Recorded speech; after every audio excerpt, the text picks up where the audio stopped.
شروع اللہ کے نام سے جو بڑا مہربان نہایت رحم والا ہے۔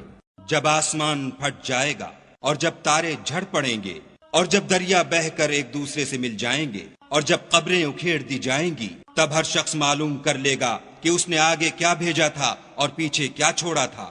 اے انسان، تجھ کو اپنے پروردگار کرم گستر کے بارے میں کس چیز نے دھوکہ دیا؟ وہی تو ہے جس نے تجھے بنایا اور تیرے اعضاء کو ٹھیک کیا اور تیری قامت کو معتدل رکھا اور جس صورت میں چاہا تجھے جوڑ دیا، مگر ہے ہاتھ تم لوگ جزا کو جھٹلاتے ہو، حالانکہ تم پر نگہبان مقرر ہیں، عالی قدر تمہاری باتوں کے لکھنے والے، جو تم کرتے ہو وہ اسے جانتے ہیں۔ بے شک نیکوکار نعمتوں کی بہشت میں ہوں گے اور بد کردار دوزخ میں، یعنی جزا کے دن اس میں داخل ہوں گے اور اس سے چھپ نہیں سکیں گے۔ اور تمہیں کیا معلوم کہ جزا کا دن کیسا ہے؟ پھر تمہیں کیا معلوم کہ جزا کا دن کیسا ہے، جس روز کوئی کسی کا کچھ بھلا نہ کر سکے گا اور حکم اس روز خدا ہی کا ہو۔